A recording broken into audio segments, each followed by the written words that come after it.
Shalom, salam damai sejahtera Bapak-bapak, Ibu-ibu, saudara-saudara sekalian. Kita ketemu lagi di Embun Surgawi. Hari ini saya akan mengambil judul yaitu Raih yang Besar. Diambil dari Yohanes 14 ayat 12-13. Aku berkata kepadamu, sesungguhnya barang siapa percaya kepadaku, ia akan melakukan juga pekerjaan-pekerjaan yang aku lakukan, bahkan pekerjaan-pekerjaan yang lebih besar daripada itu. Sebab aku pergi kepada Bapa, dan apa juga yang kamu minta dalam namaku, aku akan melakukannya, supaya Bapa dipermuliakan di dalam Anak. Sebelumnya mari kita minta pimpinan Roh Kudus. Terima kasih Tuhan Yesus atas kesempatan pagi ini. Biarlah Tuhan juga akan pimpin oleh Roh Kudus, supaya hambamu mengurapi sehingga dapat menyampaikan dengan baik dan menjadi berkat, menjadi saluran berkat. Terima kasih Tuhan, berkati semua yang siap untuk mendengarkan atau diberikan kesempatan anugerah untuk mendengar dan belajar firman Tuhan. Dalam nama Yesus kami serahkan doa ini. Amin. Raih yang besar, bukan besar kepala atau besar mulut, tetapi besar penghargaan, pujian dari Tuhan Yesus. Tadi kita baca di sini Tuhan Yesus begitu rendah hati.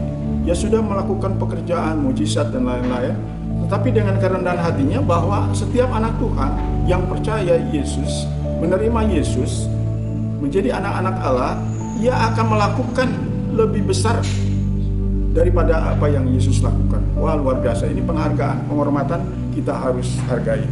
Itu sebabnya saya memilih untuk raih yang besar. Bagaimana caranya?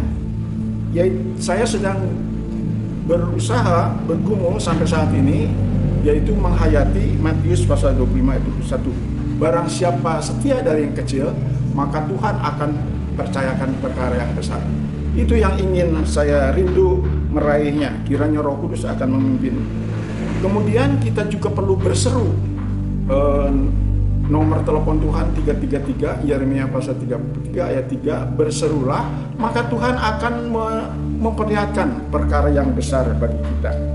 Juga di dalam firman Tuhan, kalau kita ingin menjadi orang yang besar, kita perlu menjadi hamba, kita rendah hati, belajar seperti anak kecil. Anak kecil itu tidak khawatir dan juga cepat damai dengan temannya kalau bermusuhan. Juga ia tidak khawatir akan hidupnya besok. Itulah sebabnya pada waktu Yesus mengangkat anak kecil, jadilah seperti anak kecil ini. Sifat-sifatnya yang membuat kita akan menjadi besar. Kemudian kita juga hidupnya harus berdasarkan kasih, karena kasih itu lebih besar dari iman dan pengharapan. Dalam 1 Korintus pasal 13 ayat 13. Berarti kita melakukan segala sesuatu akan besar. Kalau tidak, nol, hampa dan tidak bernilai karena tanpa kasih. Walaupun kita sanggup berbuat sesuatu. Nah, itu yang diajarkan oleh Tuhan, luar biasa. Yesus sendiri betul-betul menjadi namanya besar karena dia taat dan selalu hormat kepada Bapaknya. Dia namanya ditinggikan menjadi nama yang besar, terkenal sampai sekarang. Kita harus meraih yang besar karena Allah kita besar dan kuat. Juga Yesus tadi namanya di atas segala nama. Kemudian kita juga Roh Kudus juga lebih besar daripada roh-roh jahat di dunia ini.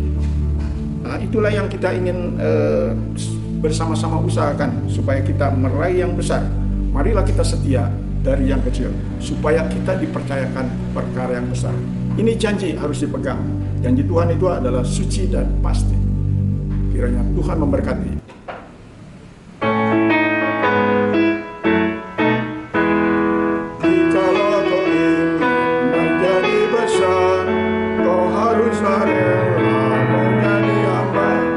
Seperti Yesus telah melakukannya.